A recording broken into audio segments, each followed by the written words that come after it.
Shri Balaji senior secondary school Kagdana admissions open हो चुके हैं।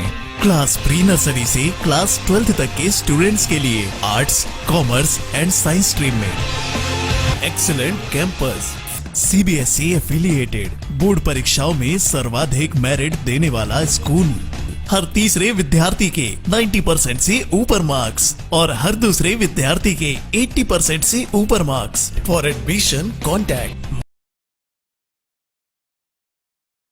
नमस्कार, स्वागत आपका के हरियाणा पे। मैं हूं आपके साथ रमेश जाखड़। बेरोजगार युवाओं को रोजगार देने के लिए हरियाणा सरकार ने एक स्कीम चलाई थी सक्षम युवा के नाम से। उस सक्षम युवा में 3 अलग अलग कैटेगरी बनाई गई थी। 10+2 ग्रेजुएट और पोस्ट ग्रेजुएट किए हुए युवाओं को जो कि बेरोजगार हैं उनको रोजगार देने के लिए सरकार ने इस पोर्टल को लॉन्च किया था।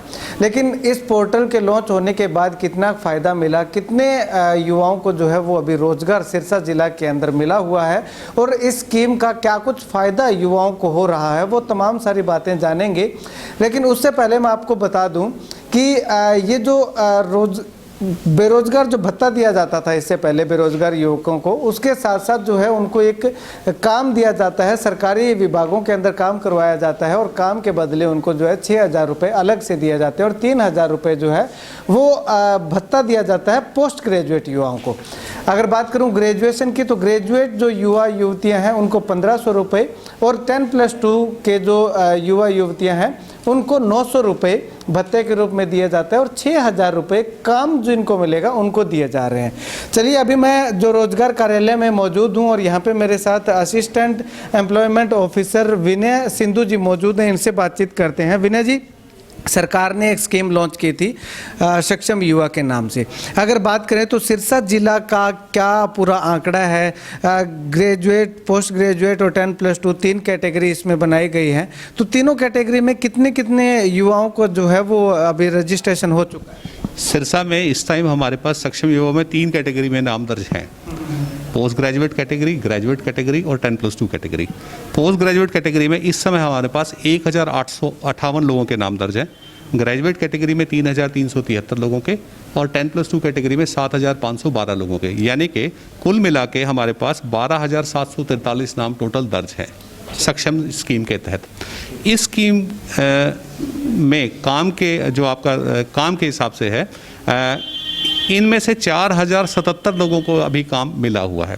हमारे यहाँ क्या स्कीम है कि अगर पोस्ट ग्रेजुएट है बंदा तो हमारे यहाँ उसको 3,000 रुपये फिक्स, और अगर उसको काम मिलेगा तो 60 रुपये प्रति घंटा, मैक्सिमम उसको 100 घंटे का काम मिलता है। इस हिसाब से ये टोटल अमाउंट बना 6,000 रुपये।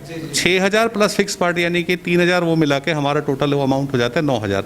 इसी तरह से ग्रेजुएट और इसी तरह से 10+2 को जो काम के बदले पेमेंट है वो सभी लेवल्स पे बराबर है, यानी कि 60 रुपये घंटा है और उसकी लिमिट भी बराबर है, यानी 100 घंटे से ज़्यादा का काम हर महीने से एक पर्टिकुलर मंथ में उससे ज़्यादा काम नहीं दिया जा सकता। तो इसका मतलब जिस सक्षम युवा को काम मिला, अगर वो पोस्ट ग्रेजुएट है और अगर उसको 100 घंटे का काम मिला तो उस पोस्ट ग्रेजुएट को मिलेंगे टोटल 9,000 रुपये, ग्रेजुएट को हमारे यहाँ से मिलेंगे 7,500 रुपये और 10+2 अगर वो है तो उसको मिलेंगे 6,900 रुपये।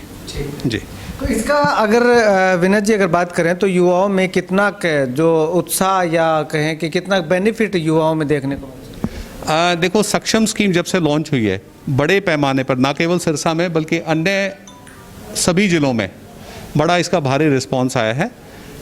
ये बेसिकली एक जॉब तो हम इसको नहीं कह सकते, लेकिन ये इसका जो पर्पज़ है वो पर्पज़ उसका ये है कि एक बच्चे ने मान लो +2 कर लिया और उसके आर्थिक हालात ठीक नहीं है तो वो साथ साथ अपने कंपटीशन की तैयारी करता रहे और इस स्कीम में भी अपना नाम दर्ज करा के इस स्कीम का वो फ़ायदा उठा सकता है। तो ये एक तरह से टेम्पररी स्टॉप गैप, एक 3 साल के लिए काम के हिसाब से और 35 साल की उम्र तक उसको फिक्स पार्ट के लिए ये वो स्कीम है। बेसिकली ये इसको आप जॉब ना मान के एक मानदेय माने। जी सर, 3 और 35 इसमें कंडीशन लगाई गई है कि या तो 3 साल तक यानी कि 36 महीने तक काम दिया जाएगा, या फिर उसकी युवा की उम्र 35 साल हो जाती है तो 35 साल तक वो काम कर सकता है। तो ऐसे में सक्षम युवा जो यूनियन है उनकी तरफ से भी लगातार मांग उठती रही है कि इसको कंडीशन को हटाया जाए, तो क्या लगता है आपको, हटाया जाना चाहिए या हट सकती है ये? ये जो सवाल है इसका जवाब हमारे स्तर पर उपलब्ध नहीं है। वैसे थोड़ी सी सरकार ने इस मांग को थोड़ा सा कुछ हद तक रियायत देते हुए सरकार ने बाद में जब स्कीम लॉन्च हुई तब हमारे यहाँ ये नियम था कि 3 साल होने पे या 35 वर्ष की आयु पूरी होने पे दोनों में से जो पहले होगा नाम स्कीम से हटा दिया जाएगा। लेकिन बाद में सरकार ने इसको हल्का सा थोड़ा मॉडिफाई किया है। मॉडिफाई ये किया है कि 3 साल तक काम, लेकिन उसका जो फिक्स पार्ट है यानी कि पोस्ट ग्रेजुएट का 3000, ग्रेजुएट का 1500 और +2 का 900 रुपये, ये उसको 35 की उम्र तक मिलता रहेगा। जी अब सर सबसे बड़ा सवाल ये आता है कि आपने अभी बताया, इतना जिक्र किया कि 12-13 हज़ार जो युवा युवतियां हैं उनको रोज़गार मिला हुआ है, कुछ ना कुछ मानदेय उनको मिलता है। लेकिन ये जो मानदेय मिलता है ये अभी तक अक्टूबर का रिलीज़ हुआ है, नवंबर, दिसंबर, जनवरी और अब फरवरी जाने को है, तो ये 4-4 महीने तक जो पेंडिंग पड़ा हुआ है ये क्यों पेंडिंग रहता है? इसमें तमाम सक्षम युवा जो उनको काफ़ी परेशानी होती है। हम इसको रिवर्स ऑर्डर में स्टार्ट करते हैं। फरवरी का मानदेय तो अभी कैंडिडेट पे लागू ही नहीं हुआ, क्योंकि फरवरी का मानदेय तकनीकी रूप से 1 मार्च से पहले नहीं दिया जा सकता।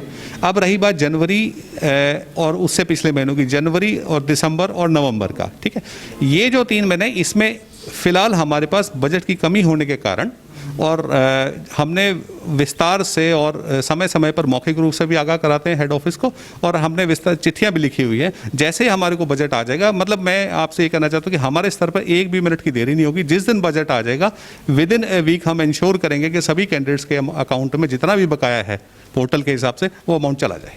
ठीक है, यानी कि अब अगर उम्मीद करें तो ये जो बाकी 3 महीने का बचा हुआ जो सक्षम युवाओं का काम का जो पैसा है ये कब तक आने की उम्मीद? पैसा तो देना हेड ऑफिस ने है, और क्योंकि हेड ऑफिस खुद भी समझता है कि हर एक फील्ड ऑफिस में, जैसे सिरसा में प्रॉब्लम ऐसे बाकी जिलों में भी होगी, पैसा जैसे ही हमारे पास आ जाएगा, मेरा ये मानना है कि इस वित्तीय वर्ष के खत्म होने से पहले हम सारी पेमेंट्स क्लियर कर देंगे। ठीक है सर, अगर बात करें तो कुछ एक सक्षम युवाओं की ये भी डिमांड है कि जो सिरसा ब्लॉक का रहने वाला है उसको रानिया में काम दिया गया है, जो रानिया ब्लॉक का रहने वाला है उसको एलनाबाद में दिया गया है, एलनाबाद वाले को डब्वाली दिया गया है। ऐसे में काम के पैसे 6,000 रुपये मिलते हैं। 1 महीना तक अगर एलनाबाद का युवा जो है वो डब्वाली में काम करने के लिए आएगा तो उसका 6,000 तो पेट्रोल खर्च ही हो जाएगा। तो ऐसा क्यों होता है? इस बारे में मैं थोड़ा सा आपको विस्तार से बताता हूँ कि काम अलॉट करने की हमारे यहाँ प्रक्रिया क्या है। हमारे यहाँ क्या है कि काम अलॉट करने में कोई भी मैनुअल इंटरवेंशन नहीं है, सब कुछ सिस्टम ड्रिवन है, सॉफ्टवेयर ड्रिवन है, और काम हम लोग एलोकेट करते हैं सीनियरिटी के हिसाब से। और सीनियरिटी का हमारे यहाँ जो एकमात्र क्राइटेरिया है वो एज है। उसमें मेरा कहने का मतलब ये है कि हमारे यहाँ 21 से 35 साल की उम्र के सक्षम युवा दर्ज हैं। जिसकी उम्र 35 होगी या 35 के बिल्कुल नज़दीक होगी, सबसे पहले काम उसको मिलेगा। उसके बाद 34 साल वाले को, उसके बाद 33 वर्ष जिसकी आयु, उसके बाद ऐसे घटते क्रम में चलता है। तो ये बेसिकली सरकार ने इसलिए किया है कि कहीं किसी के दिमाग में ये ना जाए कि कोई काम लेने के लिए कोई सिफारिश की ज़रूरत है या कोई जान पहचान की ज़रूरत है। तो ये टोटली जो मैनुअल इंटरवेंशन है वो एलिमिनेट हो गया है हमारे यहाँ से। काम एलोकेशन के मामले सब कुछ सॉफ्टवेयर ड्रिवन है और सब कुछ सीनियरिटी के हिसाब से। और सीनियरिटी का जो क्राइटेरिया वो मैंने आपको बता ही दिया कि सीनियरिटी का जो प्रिंसिपल क्राइटेरिया है हमारे यहाँ वो एज है। तो ऐसा इसलिए भी ज़रूरी था कि एक सक्षम युवा जो 21 या 22 या 25 साल के आसपास है उसको हो सकता है ज़्यादा अपॉर्चुनिटीज़ अवेलेबल हो, लेकिन एक सक्षम युवा जो 35 की एज में पहुंच गया या 34 की एज में, उसको ऑब्वियस ही बात है उसकी ये उम्र ज़्यादा होने के कारण उसको जो अवेलेबल अपॉर्चुनिटीज़ है वो कम हो जाती है।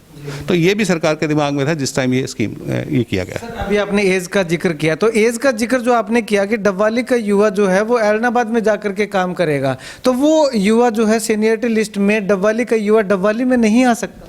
हमारे यहाँ क्या है सक्षम युवा के स्कीम में कि जो सीनियरिटी है वो सब डिवीज़न लेवल पे नहीं बनती है।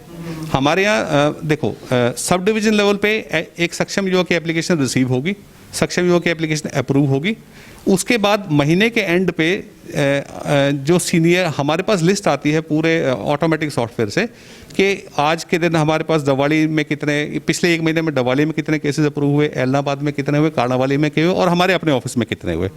तो ये अल्टीमेटली क्या होता है, सारी सीनियरिटी मर्ज हो जाती है हमारे लेवल पे आके। तो जो आपका सवाल है कि भी एलनाबाद के बंदे को एलनाबाद में काम क्यों नहीं दिया जा सकता, वहाँ की सीनियरिटी क्यों नहीं, उसका मेन रीज़न ये है कि सीनियरिटी या वर्क की जो एलोकेशन है वो सेंट्रलाइज है डिस्ट्रिक्ट लेवल पे, और हमारे यहाँ बिल्कुल इससे कोई फर्क नहीं पड़ता कि कोई बंदा एलनाबाद का है या डब्वाली का है, कालावाली का। सीनियरिटी में सब एज के हिसाब से अपने आप आके सेटल हो जाते हैं और वो ऑटोमेटिक सॉफ्टवेयर जनरेटेड है, उसमें मैनुअल इंटरवेंशन नहीं है। सबसे खास बात यह है कि हमारे यहाँ काम एलोकेशन के लिए किसी की सिफारिश की, किसी को कहलवाने की बिल्कुल किसी प्रकार की कोई ज़रूरत नहीं है। अभी यहाँ पे सर मैं इसी में एक सवाल और करना चाहूँगा, अगर डिपार्टमेंट चाहे तो जो डबवाली का युवा है उसको डबवाली में काम दिया जा सकता है क्या? इस हिसाब से आगे आने वाले समय में प्रयास किया जाएगा ताकि जो युवा है वो ज़्यादा मजबूर ना हो इधर उधर धक्के खाने? हमारे यहाँ ऐसे केसेस आते हैं रिक्वेस्ट लेके, लेकिन आज के दिन हमारे सॉफ्टवेयर में कोई प्रोविज़न नहीं है और डिस्ट्रिक्ट लेवल पे हमारे को इस सॉफ्टवेयर को एडिट या मॉडिफाई करने की भी कोई ऐसी पावर नहीं है। जैसे ही कुछ आता है हमारी टाइम पे जब मीटिंग्स होती हैं हम इस पॉइंट को रेज भी करते हैं और मैटर हो सकता है सरकार इस बारे में सोच भी रही हो, लेकिन आज के दिन सॉफ्टवेयर के हिसाब से हमारा इस विषय पर कोई कंट्रोल नहीं है। चलिए एक आखिरी सवाल करूंगा सर। अब सबसे बड़ा सवाल एक यही आता है कि जिस सक्षम युवा के पास 2 बार 3 बार मैसेज आपने भेज दिया, एक बार आपने मैसेज भेज दिया कि आप ऑनररी लेटर यहाँ से कलेक्ट कर लें, वो कलेक्ट नहीं करता है, उसके बाद एक मौका और दिया जाता है, एक मौका यानी कि 2 मौके और दिए जाते हैं, वो नहीं लेता है, रिलीव हो जाता है। तो रिलीव होने के बाद जो 1 साल का उसका जो पीरियड है, क्या वो 1 साल का पीरियड जो है उसमें गिना जाएगा, काउंट होगा, या फिर उसको 36 महीने काम उसके बाद नहीं, टोटल उसको 36 महीने का हमारे पास हमारे हिसाब से काम दिया जाएगा और रिलीव नहीं होता एक्चुअली। जब ज्वाइन ही नहीं हुआ तो रिलीव कैसे होगा? हाँ, उसकी टर्म, उसकी टेक्निकल टर्म अलग है। हमारे यहाँ हम रिलीव उसको मानते हैं जैसे किसी विभाग में किसी बंदे को काम मिला, वो गया और उसने वहाँ 100 घंटे पूरे किए और उस विभाग को अब उस सक्षम युवा की सेवाओं की ज़रूरत नहीं है, क्योंकि हो सकता है उनका कोई काम पूरा हो गया हो सकता है अगले महीने कोई नया काम शुरू करना हो। तो इस कारण से रिलीव तो वही होता है जो एक बार कम से कम एक बार ज्वाइन कर ले। जी, तो अगर मान लो वो डी बार, मान लीजिए डी बार, मैंने रिलीव शायद गलत बोल दिया था शब्द, डी बार हो जाता है, तो वो डी बार का क्या सिस्टम होता है? क्या वो डी बार से 1 साल से पहले भी आ सकता है? डी बार का जो सॉफ्टवेयर ड्रिवन है वो मिनिमम 1 साल का पीरियड है। डी बार से क्या है कि सरकार ये मानती है कि फर्स्ट टाइम अगर कोई बंदा नहीं गया काम पे, सरकार ने काम दिया लेकिन वो सक्षम युवा वहाँ पे काम पे नहीं पहुँचा किसी भी कारण से, कोई फैमिली सर्कमस्टांस हो सकते हैं, कोई भी उसकी सेहत खराब हो सकती है, कोई भी कारण हो सकता है, महिलाओं के केस में जैसे प्रॉब्लम्स होती हैं हो सकता है प्रॉब्लम हो, तो फर्स्ट टाइम पे हम डिबार नहीं करते किसी को। फर्स्ट टाइम पे हम सिर्फ उसको सस्पेंड करते हैं। सस्पेंशन क्या है? एक टेम्पररी उसको डिबार है। उसके बाद सस्पेंशन के केस में जब नेक्स्ट टाइम उसको काम मिलेगा सीनियरिटी के हिसाब से तो वो उसका सस्पेंशन रिवोक हो जाता है। लेकिन डीबार के केस में हमारे यहाँ जो स्कीम है 1 साल का मिनिमम टाइम पीरियड, उसके बाद भी 1 साल के बाद भी, मैं फिर वही कह रहा हूँ, इस स्कीम की जो ब्यूटी है, इस स्कीम की जो अच्छी चीज़ है वो है कि 1 साल बाद भी उसको आके हमारे पास आने की जरूरत नहीं है, किसी की सिफारिश लगाने की जरूरत नहीं, किसी कहलवाने की जरूरत है, वो ऑटोमेटिक सॉफ्टवेयर उसको दोबारा हमारे सीनियरिटी लिस्ट में डाल देता है। जी, शुक्रिया सर बातचीत के लिए। तमाम जानकारी जो सक्षम युवा, आज तक जिन सक्षम युवाओं के मन में जो सवाल थे, उन तमाम सवालों के जवाब जो है हमने यहाँ पे रोजगार अधिकारी महोदय से लिए हैं। आपके अगर कुछ और भी सवाल हैं तो वो भी आप कमेंट बॉक्स में कमेंट करके दीजिएगा, ताकि हम आने वाले समय में जब अधिकारी महोदय से रूबरू होने का मौका मिले तो आपके तमाम जो सवाल हैं वो उठा सकें। इस इंटरव्यू के बारे में, इन तमाम सवाल जवाब के बारे में आपका क्या कुछ कहना है, अपनी राय कमेंट में ज़रूर कीजिएगा। और सबसे बड़ी खुशखबरी आपको बता दूं कि इस वित्तीय बजट वर्ष के अंदर अंदर जो आपकी जो पेंडिंग पेमेंट जो बची हुई है वो क्लियर होने के पूरे आसार हैं, यानी कि मार्च तक आपकी क्लियर जो है पेमेंट, जो बाकी की पेंडिंग है मार्च तक की या फरवरी तक की पेमेंट जो है वो क्लियर हो जाएगी। इसके अलावा लगातार अधिकारी प्रयासरत है कि जो युवा जिस ब्लॉक का है उसी ब्लॉक में उस युवा को काम दिलवाने की कोशिश की जाए। अधिकारी लगातार यहाँ पे मेहनत कर रहे हैं, प्रयास कर रहे हैं, लेकिन सरकार जो है, जो सॉफ्टवेयर है वो अभी तक उसके चलते जो थोड़ी समस्या जरूर आ रही है। अब तक जितने भी समस्याएं हैं, कोशिश यही की जा रही है रोजगार विभाग के द्वारा कि आने वाले समय में तमाम युवाओं को इस तरह की समस्याओं से दो चार ना होना पड़े। आप अपनी राय कमेंट जरूर कीजिएगा, आपकी राय बहुत ज़्यादा महत्वपूर्ण इस वीडियो के लिए रहेगी। और आने वाले समय में आप क्या कुछ और सवाल आपके मन में है वो भी आप कमेंट जरूर कीजिएगा। अगर आप इस वीडियो को यूट्यूब पर देख रहे हैं तो चैनल को सब्सक्राइब कीजिएगा, बेल आइकन दबाइएगा, और अगर आप इसको फेसबुक पे देख रहे हैं तो पेज को फॉलो और लाइक करना मत भूलिएगा। कैमरा सहयोगी संपत के साथ रमेश जाखड़ के हरियाणा।